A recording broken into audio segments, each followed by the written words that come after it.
Nosso contato nesse momento aqui na Rádio Bandeirantes é com o Piá, ex-jogador da Ponte Preta, um dos grandes ídolos da história recente da Macaca. Ô Piá, inclusive, eu acho que você tem o DNA da Ponte Preta, né? Se a gente for falar, pegar jogadores históricos da Ponte, a identificação que você tem com a Ponte Preta e com o torcedor pontepretano. Aliás, são 139 jogos com a camisa da Ponte, é o time que você mais jogou, 18 gols marcados, o time que você mais marcou gols também.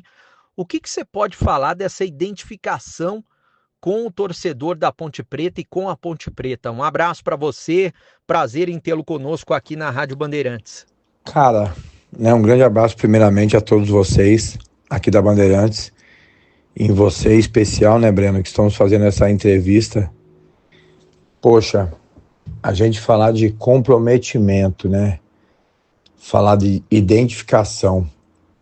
Joguei 8 anos na Ponte Preta, foram 8 maravilhosos anos. Era uma época de ouro da Ponte Preta, onde a gente perdia-se muito pouco dentro e fora de casa. A gente era uma pedra no sapato de todos os grandes aí do Brasil. A gente tinha uma equipe muito competitiva e, como falar isso para você, de identificação. Joguei em 25 clubes a minha carreira toda, mas sem dúvida nenhuma, a equipe que eu mais me identifiquei, a equipe que eu mais joguei, que eu mais tive carinho e respeito, como eu tenho até hoje, é pela camisa da Ponte Preta. Para mim, não foi só uma honra ter vestido a camisa da Ponte Preta. Se transformou uma parte do meu corpo, da minha pele, da minha vida. Hoje, hoje eu sou um torcedor que torce, sofre como todo mundo, e eu tenho um enorme prazer de falar que vivi e vivenciei anos maravilhosos vestindo a camisa da Ponte Preta. Pia, sempre é muito legal falar com você, porque o torcedor gosta de te ouvir, né? O torcedor gostava de ver você jogar e o torcedor gosta de te ouvir, porque você dá sempre boas entrevistas, né? Você teve duas passagens pela Ponte, se eu não me engano, por muito tempo você foi a segunda passagem, a Ponte comprou você. Você foi o jogador mais caro naquela época, tinha sido, né, da história da Ponte, se eu não me engano, R$ 1 milhão ou de dólares, você pode até me corrigir, foi o valor que a Ponte pagou. E eu queria que você falasse, né, sobre como foram essas duas passagens na Ponte Preta. Bom, velho, eu, né, tive 2 passagens pela Ponte Preta. Uma foi por empréstimo, né, pela equipe do Santos, e depois eu vim definitivo. Foi uma negociação onde foi feita uma negociação de 1,5 milhão de dólares, que foi feita a negociação com o Santos.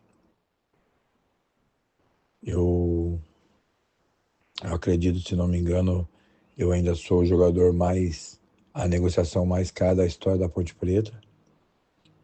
E assim, né, tive 2 passagens onde, como eu falei, foram 2 passagens, poxa, maravilhosas. Eu, eu tinha, como eu falo, prazer em jogar pela Ponte Preta.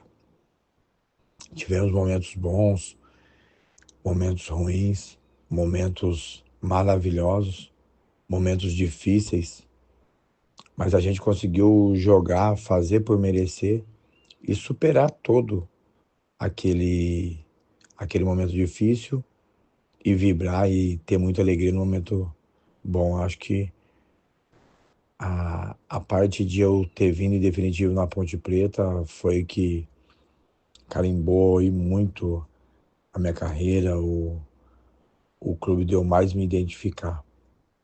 Foi o clube que eu mais joguei na minha vida e com certeza hoje Com todo orgulho, eu sou ponte pretano.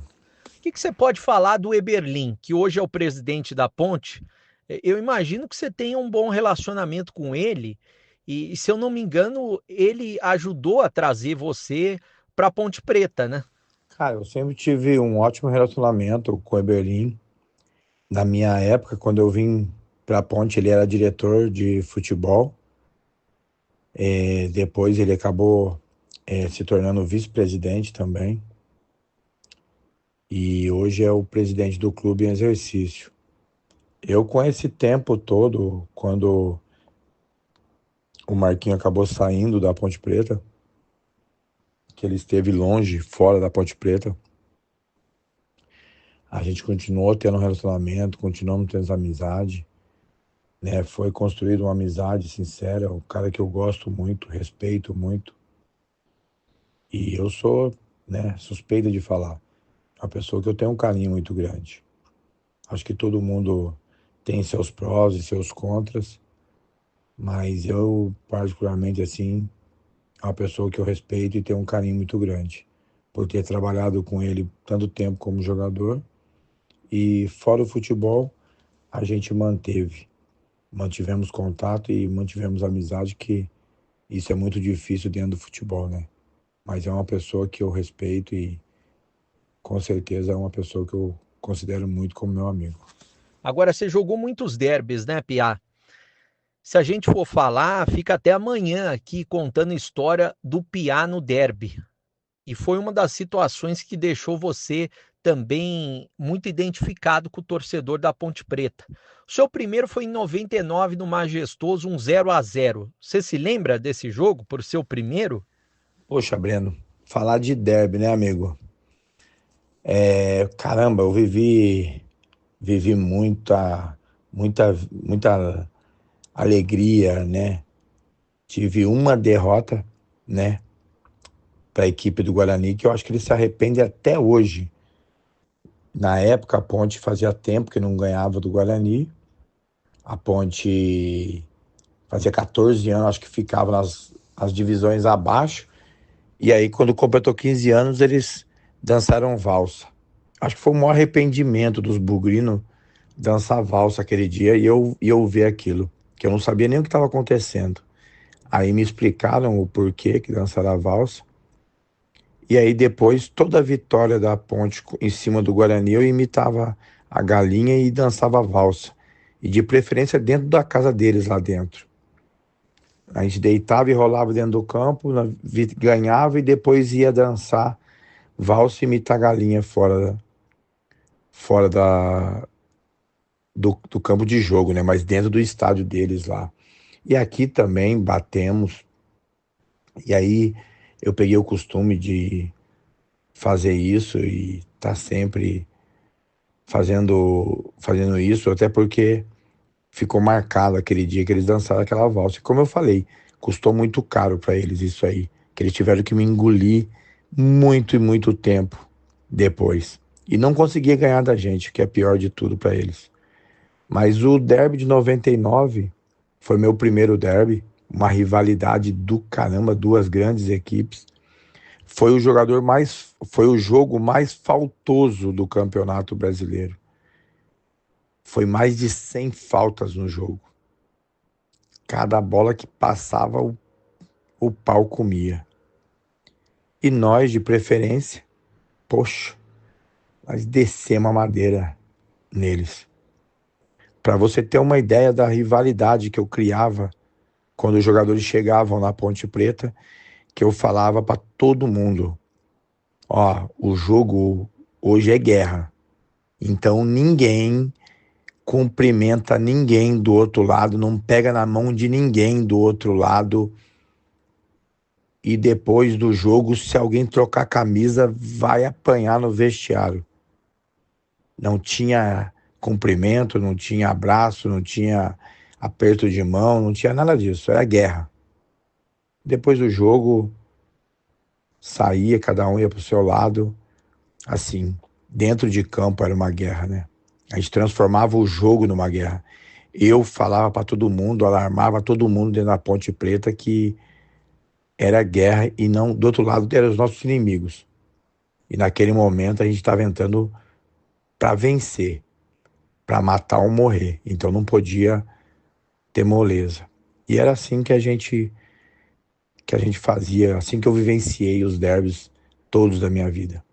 Eu transformava o nosso elenco, o ambiente, num jogo extremamente que era vida ou morte. A gente tinha que matar para não morrer.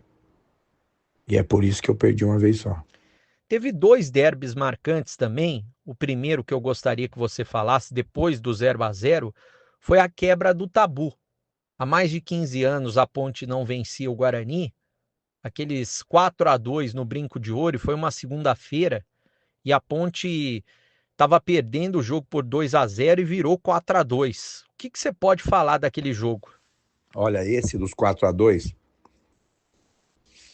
já começou tudo sofrido, né, pro Ponte Pretano. Os caras estavam pulando, entupiram o espaço que deixaram pra Ponte, lotou. A torcida começou a apertar, a oprimir e descendo lá de cima, batendo nos caras. Os caras foram descendo, descendo, até que chegou lá embaixo, não tinha mais pra onde ir, não suportou o peso, caiu. Os caras machucaram os ponte pretanos todos. Nós estávamos aquecendo esse jogo. Descemos, fomos todo mundo correndo lá para trás para ver o que tinha acontecido. Aquilo foi uma coisa que, poxa vida, todo mundo ficou triste pra caramba dos nossos torcedores se machucando. Muita gente caiu, se machucou. E foi esse jogo que você está falando. 2-0 no primeiro tempo, nós viramos 4-2 no segundo tempo. Fizemos uma festa lá dentro, né, onde quebrou o tabu, onde nós dançamos valsa, imitamos galinha e, nossa, fizemos uma festa dentro do campo deles. Um outro derby marcante foi aquele de 2003, 3-1 para a Ponte, o do Rirena, no Brinco de Ouro. Estava chovendo, a torcida ainda podia acompanhar, a torcida adversária, no caso da Ponte. Vocês fizeram uma festa muito bonita. E é um derby inesquecível para o torcedor, né? O que você pode falar? O que você se lembra daquele jogo? Cara, esse dos 3-1 talvez tenha sido o mais especial de todos, porque a gente estava passando uma fase dificílima na Ponte Preta, onde nós chegamos a ficar muito tempo sem receber, onde jogadores se apresentavam de manhã. A gente tinha uma reunião com o grupo, à tarde o cara se apresentava no outro time. A gente reunia à tarde, no outro dia de manhã o cara se apresentava no outro time. Os caras davam risada, falavam que era Big Brother da Ponte Preta, e só jogador indo embora, e jogador importante, né? Nessa ocasião eu lembro, poxa, eu recebia proposta todo dia, meu telefone não parava de tocar, e eu fiz uma promessa pro Eberlin, fiz uma promessa pro Sérgio Carnieri que eu não ia sair, que eu ia ficar até o final. Na situação, o Marquinhos conversava comigo e falava, ó, se você sair, nós vamos cair. Você é o capitão do time, você é o cara que segura. Então, se você sair, nós vamos cair. E eu falei para ele, olha, indiferente de qualquer situação, de salário, de pagamento, de dificuldade, eu vou ficar até o final. Na véspera no penúltimo jogo, nós e Flamengo no Maracanã, se a gente perde, a gente cai. E aí eu cavei um pênalti contra o Flamengo. Nós empatamos 1-1 lá. Esse jogo nos deu a oportunidade. No último jogo, só uma vitória nos tirava. E aí foi quando nós conseguimos se escapar do rebaixamento. Mas foi o derby desse ano, do ano mais difícil da minha vida na Ponte Preta. Nós conseguimos vencer lá dentro do campo do Guarani com 3 gols do Rirena. Um jogo onde o Jeanzinho acabou com o jogo. Coitado do Emerson, Zé Pequeno, era o volante do Guarani, correndo atrás dele o jogo todo. Nós atropelamos o Guarani e dançamos valsa e imitamos galinha de novo. Teve mais alguma situação marcante de derby que você se lembra? Ou como eram as preparações, as promessas de bicho nos derbys? Meu, derby, caramba, derby é decisão, né? Derby é um jogo diferente, que as pessoas chegam prometendo, às vezes, mundos e fundos, até aquilo que não pode pagar, porque eles sabem que o jogador é diferente, o jogo é diferente. Eu lembro que a gente, em 99, quando eu cheguei, o pessoal levou nós para um hotel, nós fizemos no Hotel Fazenda, comendo, bebendo no spa, vivendo lá no hotel, ficamos uma semana lá. Quando nós voltamos aqui, em cima da hora do jogo, aquele jogo fervendo, a cidade pegando fogo, aquele jogo de pancadaria do bicho pegando foi 0-0. No outro ano levaram nós de novo, ficamos mais uma semana lá em hotel, fazenda Jarinu, passou aquele tempo todo, a gente chegou aqui, nós lá em cima na classificação, eles em último, perdemos 2-1. Quando chegou no outro ano, eu já estou vivendo, já estou vivenciando já o derby, já sei o que é o derby, já conheço a cidade como é que é. Cheguei para a diretoria, para a comissão técnica, falei, ó, gente, pode parar com esse negócio de levar nós para longe, nós quer ficar aqui mesmo, vamos vivenciar o que é o derby, vamos sentir, encontrar o torcedor na rua, encontrar o torcedor no mercado, receber cobrança, sentir na pele o que é o derby, vamos deixar o sangue nosso fervendo segunda, terça, quarta, quinta, sexta, até no dia do jogo, mas vamos viver o derby todo dia. E nós paramos com esse negócio de concentração para longe, para uma semana, ficava aqui perto, sentia o torcedor e, meu, nós não perdemos mais. Nós pegava o Guarani, nós batia e atropelava os caras. Eu acho que o derby, o jogador tem que sentir o derby. O jogador tem que sentir o clássico. Tem que saber o que é o clássico. Saber o que é viver um derby. Porque o jogador que não estiver preparado para isso, ele não serve para vestir a camisa da Ponte Preta. Jogador que tem que levar para longe para não se assustar com torcida, com cobrança, então ele não serve para jogar na Ponte Preta.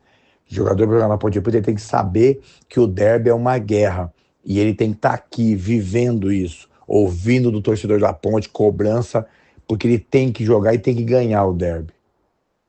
É isso que eu vejo do derby e foi o que eu vivenciei sobre derby. Ô Piá, o que você pode falar desse derby de sábado? Que é um derby muito importante, né? É na casa do rival, é no Brinco. A Ponte Preta tá com esse problema de salário, a gente sabe, e é complicado, né, para o jogador. Só que os jogadores da Ponte estão jogando muito bem e nem parece que o salário está atrasado. O que você pode falar da expectativa desse jogo pelo lado da Ponte Preta? Sei que você já viveu lá dentro, né? Cara, assim, eu tiro o chapéu para os jogadores da Ponte Preta, né?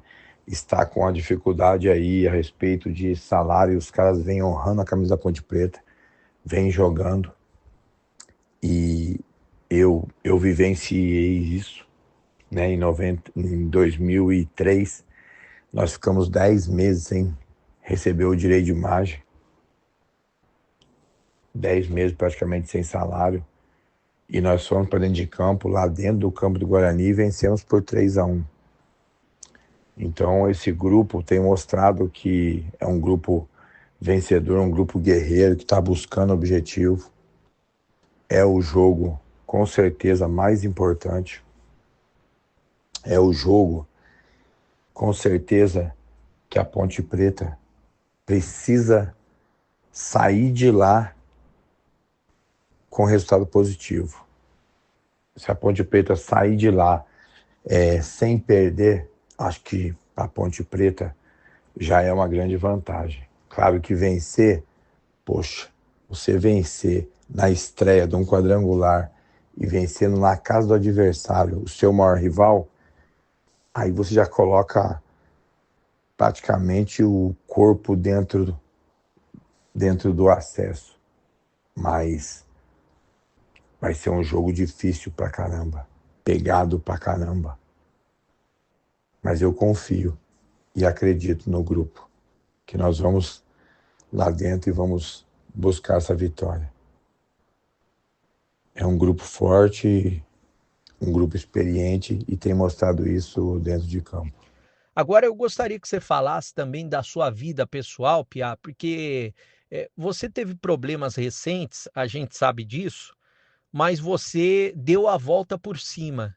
E eu acho muito legal falar quando o ser humano dá a volta por cima e você é um cara muito gente boa, um cara muito especial, que foi um craque de bola.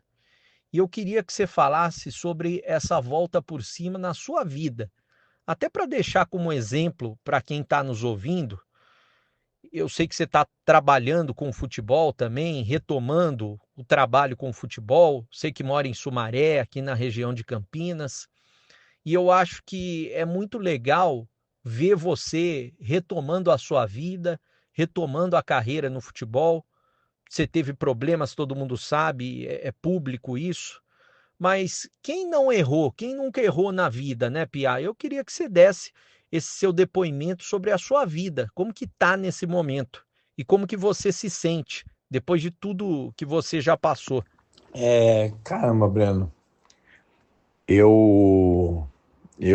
claro, como todo mundo sabe, né? A minha vida, eu sou uma pessoa pública, então não tem para onde fugir. Mas assim, o, o que mais me gratifica é como Deus é maravilhoso, né? Como Deus nos proporciona, Deus nos proporciona o direito de mudança, né? Eu particularmente, Breno, com todos esses muitos anos da minha vida, dos meus 50 anos de idade aí, eu vivenciei muita coisa, né?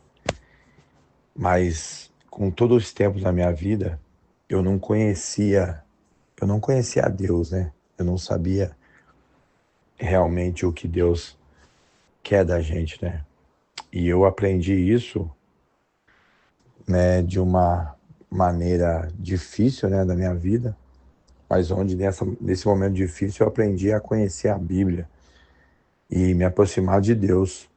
E eu busquei em Deus, né, a minha ajuda, a minha salvação, para que Deus transformasse a minha vida, né? E Deus é tão maravilhoso que Deus abriu os caminhos para mim, né? Naquilo que ele me deu, que foi o dom de jogar futebol. E hoje eu poder estar aí, né, buscando dentro da humildade trabalhar dentro do futebol para que consiga transformar, né, a minha vida, mudar a minha vida. Hoje eu sou um outro homem, hoje eu sou uma pessoa completamente diferente daquela pessoa que eu era. Hoje eu sou um cara mais centrado, um cara mais família, um cara mais voltado para Deus, né? Acho que a vida da gente, às vezes a gente deixa levar por certas coisas, né? E acaba atrapalhando a vida da gente. Mas o mais importante da minha vida foi ter dado espaço para Deus na minha vida. Não sou perfeito, não sou a pessoa, sou santo, nada. Só sou uma pessoa que crê em Deus. E que hoje tudo que eu vou fazer eu coloco Deus à minha frente. E Deus tem abençoado, Deus tem iluminado os caminhos aí, o caminho que eu venho traçando dentro do futebol e da vida. E eu espero que possa me iluminar cada vez mais na mudança da minha vida, né? Hoje, graças a Deus, sou um novo homem. Sou um homem hoje que penso muito bem antes de agir em qualquer assim, segmento da minha vida. Mas do lado mais importante é você saber que quando a gente pede perdão para Deus, Deus perdoa.